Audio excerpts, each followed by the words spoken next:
Hello दोस्तों, आज आप लोगों को पढ़ाने जा रहे हैं नदी तंत्र। भारत के नदी जिसमें है सिंधु नदी तंत्र। तो सिंधु नदी तंत्र में आज पढ़ाएंगे कि सिंधु नदी तंत्र का उद्गम स्थान, भारत में कितना लंबाई, टोटल इसको जितना भी सिंधु नदी तंत्र से क्वेश्चन बनेगा पूरा ही इसको डीपली ले जाएंगे और पूरा इसको ज्योग्राफी में पूरा सिंधु नदी तंत्र को पूरा ख़त्म कर देंगे। जितना भी ज्योग्राफी इसमें सिंधु नदी तंत्र से क्वेश्चन बनता है, जितना भी एग्जाम में बनता है क्वेश्चन, इससे टोटल डाउट साथ में पूरा क्लियर करते जाएगा एक एक टॉपिक करके। बहुत ही स्लो में जाएंगे और पूरा सिंधु नदी तंत्र को आज खत्म कर दें। तो सिंधु नदी तंत्र आज मुख्य रूप से टॉपिक है कौन सा, सिंधु नदी तंत्र पढ़ना है। तो सिंधु नदी तंत्र के बारे में पूरा आज डीपली बताएंगे। तो शुरू से लेकर अंत तक वीडियो में आप लोग बने रहें। उसके बाद में इसको सिंधु नदी तंत्र से जो भी एग्जाम दीजिएगा सिंधु नदी तंत्र से एक भी क्वेश्चन नहीं छूटेगा। ये फुल गारंटी, हम बता रहे हैं दावा करके, दावा के साथ बता रहे हैं कि सिंधु नदी तंत्र के साथ जब भी क्वेश्चन आएगा तो इससे क्वेश्चन नहीं छूटेगा। तो सिंधु नदी तंत्र आज पढ़ाएंगे। तो सिंधु नदी तंत्र को शुरू से लेकर अंत तक जरूर देखें। उसके बाद में फिर आप लोगों को सिंधु नदी तंत्र से इसका ऑब्जेक्टिव लगाइएगा तो आपको क्वेश्चन छूटे एक भी नहीं छूटेगा। अगर सही से अगर देखिएगा साथ साथ बोलिएगा तो अब शुरू करते हैं बिना टाइम बर्बाद करे हुए कि सिंधु नदी तंत्र क्या है। तो सिंधु नदी तंत्र कहाँ से इसका उद्गम स्थान होता है, इसका भारत में लंबाई कितना है, इसका कुल लंबाई कितना है, टोटल चीज़ बताएंगे। तो ठीक है, तो अब बिना टाइम बर्बाद करते हुए अब इसको सीधे बताते हैं। तब आते हैं सिंधु नदी तंत्र। तो सिंधु नदी जो तंत्र है इसका कितना सहायक नदी है, तो 5। इसको पहले बताना है। तो सिंधु नदी की सहायक नदी टोटल कितना है, 5। सिंधु नदी की सहायक नदी तो टोटल कितना है, 5। अब पूछेगा कौन कौन है, तो देखो यहाँ पे हम लिख दिए कौन कौन है सिंधु नदी के। तो झेलम, चिनाब, रावी, ब्यास, सतलज, यही पाँचों है। तो सिंधु नदी तंत्र के सहायक नदी कौन सा है, जो बाएं से आकर मिल रहा है वही सहायक नदी इसका है। तो झेलम, चिनाब, रावी, ब्यास, सतलज, ये सब क्या चीज़ है, सिंधु नदी के सहायक नदी से। और फिर एक जो कहेगा सिंधु नदी की कुल लंबाई कितना है, सिंधु नदी की कुल लंबाई कितना है, तो 2880 किलोमीटर। सिंधु नदी की कुल लंबाई कितना है, तो सिंधु नदी की जो लंबाई होता है वो कुल 2880 किलोमीटर है। सिंधु नदी की कितना टोटल लंबाई है, तो टोटल 2880 किलोमीटर है। और फिर बोलेगा कि सिंधु नदी की भारत में टोटल कितना लंबाई है, तो भारत में कितना है, 1114 किलोमीटर। सिंधु नदी की टोटल लंबाई पूछेगा तो ऑप्शन के अनुसार देख के मारना है। अगर पूछेगा सिंधु नदी की टोटल लंबाई तो 2880 किलोमीटर, और पूछेगा भारत में सिंधु की लंबाई कितना है, तो 1114 किलोमीटर। अब पूछेगा कि सिंधु जो है भारत में किस कहाँ जा कहाँ निकल उसका जो है भारत में कहाँ से प्रवेश करता है। सिंधु नदी भारत में कहाँ से प्रवेश करता है, तो कहाँ से करता है, तो ये करता है भारत में करता है दमचौक से। कहाँ से, दमचौक से। जो सिंधु नदी भारत में प्रवेश करता है दमचौक के पास से, और पाकिस्तान में करता है दर्दिस्तान। कहाँ, दर्दिस्तान। सिंधु नदी पाकिस्तान में प्रवेश करते कहाँ से, तो दर्दिस्तान, और भारत में प्रवेश करता है दमचौक से। कहाँ से, दमचौक से। कहाँ से, दमचौक से। और सिंधु नदी जो है कहाँ से किस किस देश में जाता है पानी सिंधु नदी का, तो पहला है चीन। चीन कहाँ, तो तिब्बत से जाता है। दूसरा है भारत में, तो भारत में बता दिए हैं कि भारत में सिंधु नदी तंत्र जो है कहाँ से प्रवेश करता है, तो दमचौक के पास से। कहाँ से, दमचौक के पास से भारत में सिंधु नदी की पानी प्रवेश करता है। फिर दूसरा है पाकिस्तान, तो पाकिस्तान में भी सिंधु नदी का पानी जाता है। अब पूछेगा पाकिस्तान में जब जाता है तो कहाँ से प्रवेश करता है भाई, ये तो ज़रूरी क्वेश्चन है। तो पाकिस्तान में जब जाता है सिंधु नदी तंत्र, तो दर्दिस्तान के पास से पाकिस्तान में सिंधु नदी प्रवेश करती है, समझिए। अब पूछेगा पाकिस्तान जो है सिंधु नदी का पानी कितना परसेंट यूज करता है, और भारत कितना परसेंट पानी यूज करता है। तो भारत के तुलना में पाकिस्तान सिंधु नदी का पानी बहुत ज़्यादा यूज करता है, क्योंकि भारत मानिए 100% है, 100% में 80% पानी सिंधु नदी का 80% पानी पाकिस्तान यूज करता है। कौन करता है, तो सिंधु नदी का 80% पानी पाकिस्तान यूज करता है, और 20% पानी भारत यूज करता है। कौन करता है, भारत यूज करता है। अब पूछेगा कि पता कैसे चलता है कि 80% पानी पाकिस्तान यूज करेगा और 20% भारत यूज करेगा। तो पता ऐसे चलता है कि जब वहाँ पे जो जैसे पुल वुल रहता है, जैसे पार होता है पानी तो पुल रहता है, वहाँ पे मीटर लगल रहता है। तो वो अनुसार से मीटर के अनुसार, इस मीटर के आधार पर हम बता सकते हैं कि आपको कि 80% पानी पाकिस्तान यूज करता है और 20% पानी भारत यूज करता है। तो जब जान गए कि चीन, भारत, पाकिस्तान अलग अलग देश जा रहा है, जब कोई जैसे राष्ट्रीय अंतर्राष्ट्रीय में की समझना है, तो ये पूछेगा कि सिंधु राष्ट्रीय नदी की अंतर्राष्ट्रीय नदी। तो सिंधु जो होता है राष्ट्रीय उसको कहता है जो देश के अंदर होता है। जैसे पूछेगा भारत का राष्ट्रीय मिठाई, तो पूछेगा जलेबी। अब तो राष्ट्रीय बोलें तो राष्ट्रीय यानी भारत के अंदर जितना भी राष्ट्रीय फेमस चीज़ है तो राष्ट्रीय। अब अंतर्राष्ट्रीय बोलता है जो मतलब दूसरे देश से बन जाता है। तो सिंधु नदी का पानी जो रहता है भारत में भी है, पाकिस्तान में भी जाता है, चीन में भी जाता है, दूसरा दूसरा देश में है। तो कौन नदी? अंतर्राष्ट्रीय नदी है। कौन सा नदी है? अंतर्राष्ट्रीय नदी है। तो पूछेगा कि सिंधु नदी का टोटल लंबाई कितना है? तो सिंधु नदी का टोटल लंबाई 2880 किलोमीटर, सॉरी 2880 किलोमीटर। कितना? 2880 किलोमीटर। और 2525 किलोमीटर गंगा की टोटल लंबाई है। गंगा की टोटल लंबाई 2525 किलोमीटर। समझ गए? अब समझेंगे कि अब आगे आते हैं, इसको समझाते हैं कि कितने देश है। तो 3 देश बता दिए, चीन, भारत और पाकिस्तान बता दिए। कुल लंबाई 2880 किलोमीटर भी बता दिए। अब आते हैं ये अंतर्राष्ट्रीय नदी भी बताएं कि सिंधु कैसा नदी है। तो सिंधु जो है अंतर्राष्ट्रीय नदी कैसे है? तो कहें कि 2 से 3 4 देश में नदी के पानी जाता है, सिंधु नदी के पानी। तो कौन सा नदी है? तो अंतर्राष्ट्रीय नदी सिंधु एक तरह से। अब पूछे केवल भारत में सिंधु नदी की लंबाई, तो ये बताएं कि केवल भारत में सिंधु नदी की लंबाई 1114 किलोमीटर। कितना? 1114 किलोमीटर है। 1114 किलोमीटर, 1114 किलोमीटर कहाँ है? तो केवल भारत में सिंधु नदी की लंबाई 1114 किलोमीटर। अब पूछेगा कि सिंधु नदी का प्राचीन, प्राचीन मतलब पुराना, प्राचीन मतलब पुराना नाम, प्राचीन मतलब प से प्राचीन, प से पुराना नाम, प से प्राचीन, प से पुराना नाम। तो सिंधु नदी का प्राचीन नाम क्या चीज था? तो सप्त सैंधव, सप्त सैंधव। ये जो सप्त सैंधव है ये क्वेश्चन आल था, क्वेश्चन आल था कि सप्त सैंधव। पूछेगा सिंधु नदी का प्राचीन नाम क्या चीज है? तो सिंधु नदी का प्राचीन नाम सप्त सैंधव है। कौन चीज है? सप्त सैंधव नदी। अब पूछेगा सिंधु जल, हाँ एक ही बताए थे कि भारत के पानी सबसे ज़्यादा यूज कौन करता है? पाकिस्तान। तो पाकिस्तान 20% भारत। तो यही चलते जब भारत पानी रोक देता, जब विवाद हुआ था तो पूछता है कि सिंधु जल समझौता। तो पूछेगा सिंधु जल समझौता कब होता? तो 1960 में। सिंधु जल समझौता 1960 में भारत और पाकिस्तान के बीच हुआ था। तो इसीलिए वहाँ पे बताया था कि सिंधु जल समझौता, भारत जो था पाकिस्तान में पानी जाने से रोक दिया था। तो इसीलिए वो समझौता किया था पाकिस्तान कि पानी अगर नहीं आएगा तो फिर मतलब प्यासे वहाँ पे मतलब फसल उसल उपज नहीं पाएगा। इसीलिए वहाँ पे समझौता हो चुका है 1960 में कि भारत और पाकिस्तान के बीच जल समझौता कब हुआ था? 1960 में। इसीलिए समझौता हो, पानी मतलब नहीं रोक सकता है। तो इसीलिए जब ऑपरेशन सिंधु चल रहा था तो बोल रहा था कि सिंधु के पानी रोक देगा, रोक देगा। लेकिन 1960 में ही जल समझौता हो चुका है ऑलरेडी। इसीलिए पूछेगा कि सिंधु जल समझौता कब हुआ है? तो 1960 में। कहाँ किस देश के बीच हुआ है? तो सिंधु जल समझौता जो है भारत और पाकिस्तान के बीच हुआ। कब हुआ था? तो 1960 ईस्वी में हुआ था। अब आगे समझना है हम लोगों को कि समझ गए कि 1960 ईस्वी में हुआ था। कहाँ हुआ था? तो भारत और पाकिस्तान के बीच हुआ था। अब पूछेगा कि सिंधु नदी का उद्गम स्थान, उद्गम स्थल क्या? उद्गम मतलब जहाँ से उसका उत्पन्न है। उद्गम स्थान मतलब जहाँ से, जैसे कैसे कहता है, यहाँ से जन्मभूमि है, कर्म जन्मभूमि हमारा यहाँ है। जन्मभूमि मतलब जिस गांव में वो जन्म लिया है उस जन्मभूमि। तो उसी तरह से सिंधु नदी का उद्गम स्थल कौन सा है? सिंधु नदी का उद्गम स्थल बोखरचू ग्लेशियर से, बोखरचू ग्लेशियर से, बोखरचू ग्लेशियर से है। कौन सा ग्लेशियर से है? बोखरचू ग्लेशियर से। पूछेगा कि सिंधु नदी का उद्गम स्थान कहाँ से है? तो बोखरचू ग्लेशियर से। कहाँ से? बोखरचू ग्लेशियर से। तो बताए थे कि नदी के भागों में बांटा था, एगो हिमालयन नदी, एगो प्रायद्वीपीय नदी। कल के क्लास में बताए थे कि एक ठो होता है हिमालयन नदी, एक ठो प्रायद्वीपीय नदी।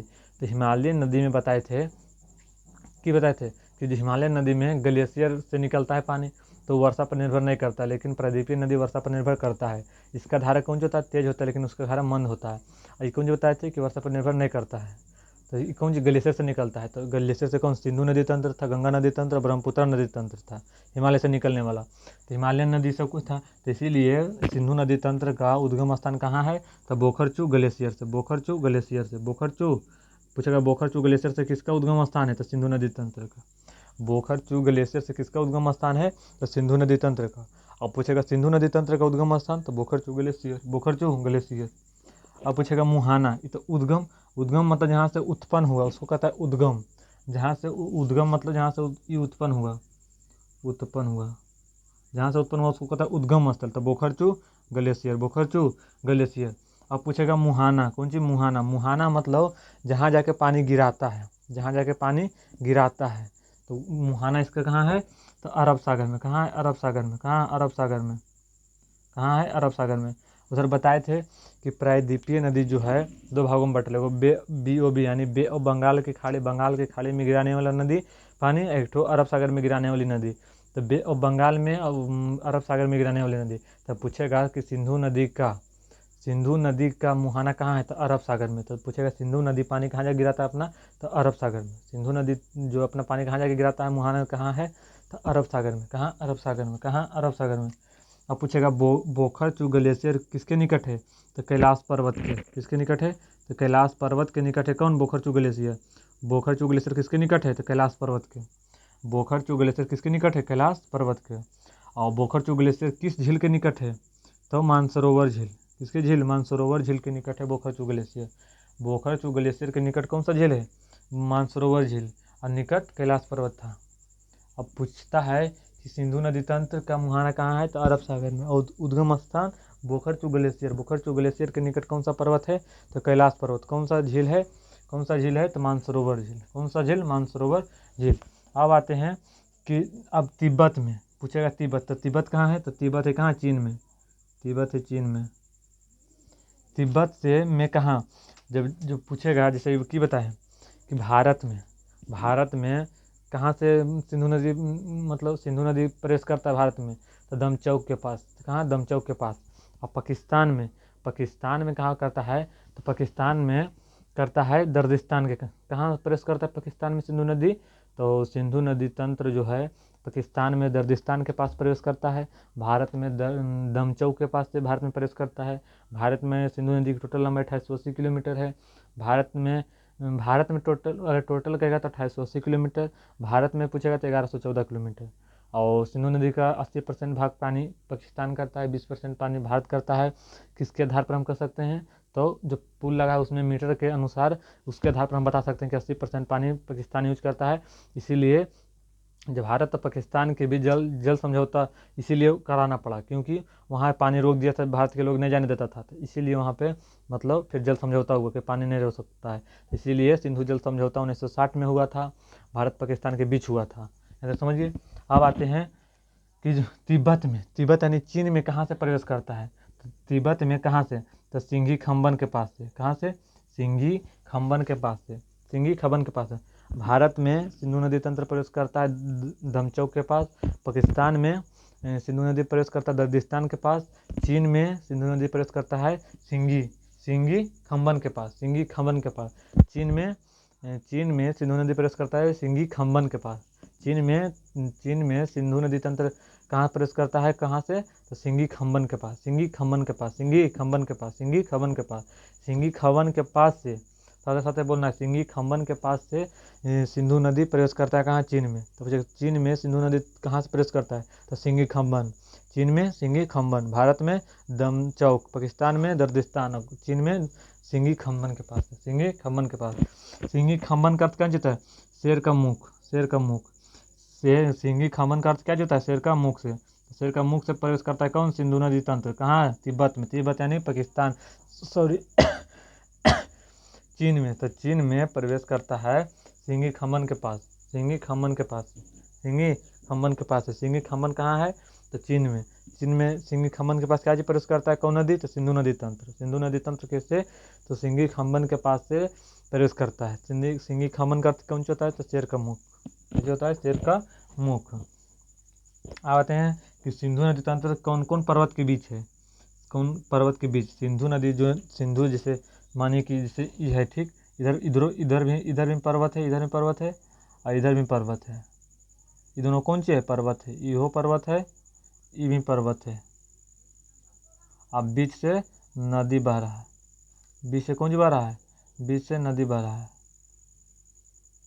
बीच से नदी बह रहा है। तो वह पूछता है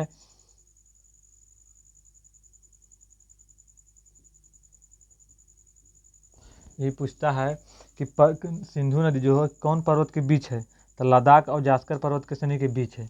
एक ठो लद्दाख, मानो ये लद्दाख है, और ये कौन सी है, जास्कर पर्वत श्रेणी। तो लद्दाख और जास्कर पर्वत श्रेणी के बीच सिंधु नदी बहता है।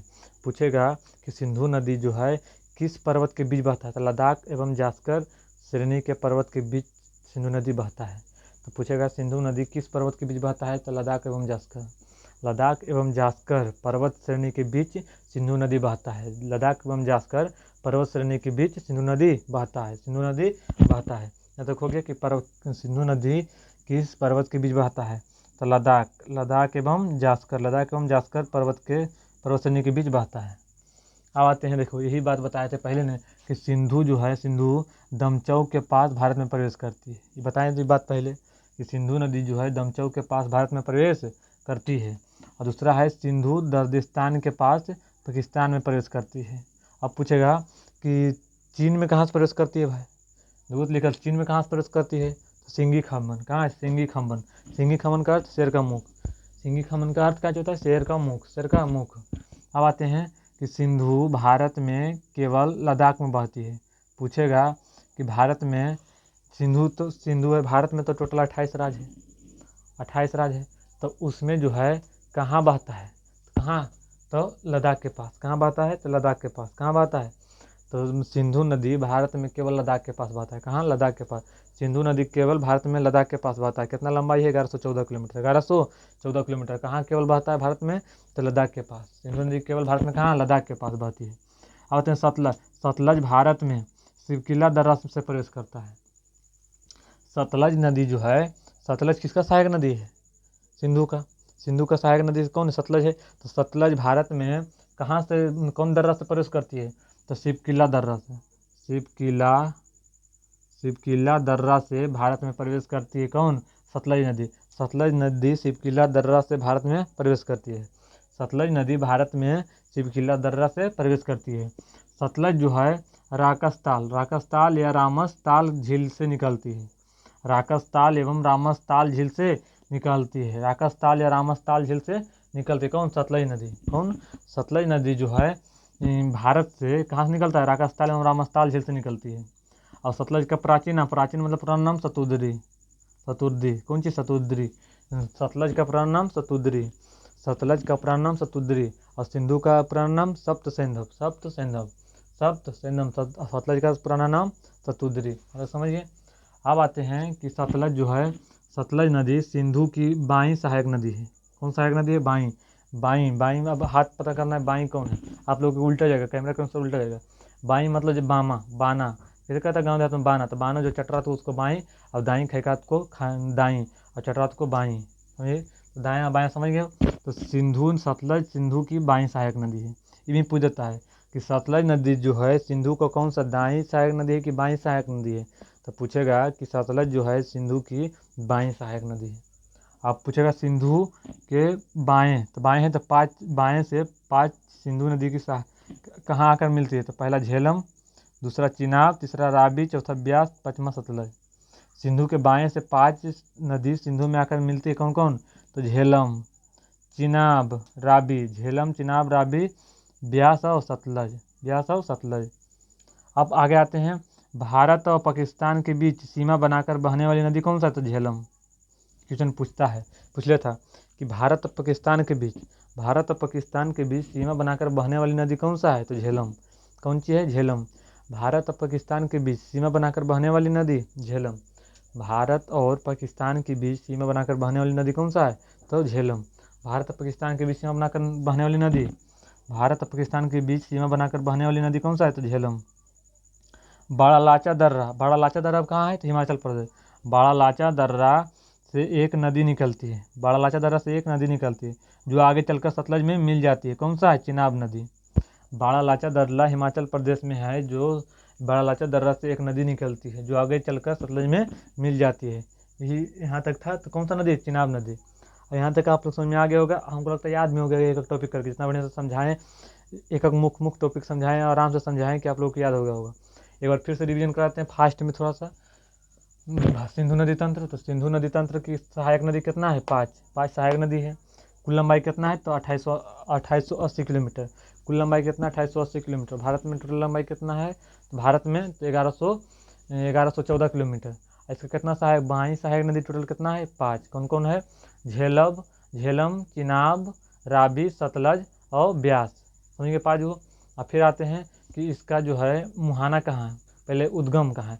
तो उद्गम कौन सी है, तो उद्गम स्थान एक तो होता है मुहाना मतलब गिरना, और उद्गम मतलब उद्गम मतलब जहाँ से उत्पन्न हुआ। तो कौन सा ग्लेशियर, देखो बोखरचू ग्लेशियर। कौन सा ग्लेशियर, बोखरचू ग्लेशियर। तो सिंधु नदी का उद्गम स्थान बोखरचू ग्लेशियर। और मुहाना अरब सागर। केवल कितने देशों से बहता है? तो चीन, भारत और पाकिस्तान। सिंधु नदी 3 देशों से बहता है, भारत, पाकिस्तान और चीन। तो इसीलिए वो अंतर्राष्ट्रीय नदी कहलाता है। अब आते हैं कि सिंधु जल समझौता कब हुआ था? तो सिंधु जल समझौता 1960 में हुआ था। सिंधु जल समझौता 1960 में हुआ था। कहाँ हुआ था? भारत और पाकिस्तान के बीच में हुआ था। और तिब्बत में कहाँ से वो आता है? तो सिंघी खम्बन, सिंघी खम्बन के पास से। सिंघी खम्बन का अर्थ होता है शेर का मुख, शेर का मुख। पर्वत के बीच, तो पूछेगा सिंधु नदी कौन सा पर्वत के बीच बहता है? तो लद्दाख एवं जास्कर श्रेणी के, लद्दाख एवं जास्कर पर्वत श्रेणी के बीच बहता है। पर्वत श्रेणी के बीच कौन सा? लद्दाख एवं जास्कर पर्वत श्रेणी के बीच बहता है। कौन? तो सिंधु नदी। था आप पूछेगा सिंधु नदी जो है, सिंधु नदी भारत और पाकिस्तान के सीमा बनाकर बहने वाली नदी कौन सा है? तो झेलम। सिंधु ने भारत और पाकिस्तान के सीमा बनाकर बहने वाली नदी झेलम। कौन सा? झेलम। और सिंधु भारत में प्रवेश करता है दमचौक के पास, और सिंधु पाकिस्तान में प्रवेश करता है दर्दिस्तान के पास, और चीन में सिंधु प्रवेश करता है सिंघी खमन के पास से। सिंघी खमन का अर्थ शेर का मुख। अब आते हैं सतलज भारत में शिवकिला दर्रा से प्रवेश करती है। सतलज नदी जो है भारत में कौन सा दर्रा से प्रवेश करती है? तो शिवकिला दर्रा से प्रवेश करती है सतलज नदी। सतलज नदी राक्साल एवं रामताल रामसताल झील से निकलती है, और शिवकिला दर्रा से प्रवेश करती है, रामसताल झील से सतलज नदी निकलती है। और सतलज का पुराना नाम सतुदरी। और सतलज सिंधु की बाईं सहायक नदी है। सतलज सिंधु की बाईं सहायक नदी है। सिंधु के बाएं 5 सहायक नदी है: झेलम, चिनाब, रावी, ब्यास, सतलज। भारत पाकिस्तान के बीच सीमा बनाकर बहने वाली नदी झेलम, तो सब बता दें। बड़ा लचर दर्रा हिमाचल प्रदेश में है, से एक नदी निकलती है जो आगे चलकर सतलज में मिल जाती है। कौन सा है? तो चिनाब नदी। कौन सा? चिनाब नदी। यहीं तक रहने देते हैं, उसके बाद में फिर आगे बताएंगे गंगा नदी तंत्र, उसके बाद ब्रह्मपुत्र नदी तंत्र। तो यहीं तक कभी फिलहाल रहने देते हैं, उसके बाद में फिर मिलेंगे कल। अब कल मिलेंगे। यहीं तक रहने देते हैं। आप लोग याद हो गया होगा शुरू से लेकर अंत तक, कल आप लोग जितना बेहतर से हम बताएं कि आप लोगों को याद हो गया होगा। तो आज यहीं तक रहने देते हैं, उसके बाद में कल बताएंगे गंगा नदी तंत्र, तो फिर ब्रह्मपुत्र नदी तंत्र। तो यहीं तक रहते हैं। तो आप लोग जिसको भी मतलब जैसे दोस्त यार तैयारी करता है तो उसको भी शेयर कर दो, ताकि बढ़िया से मतलब अपना भाषा में पढ़ ले। उसके बाद में आप लोग यहीं तक रहते हैं। धन्यवाद।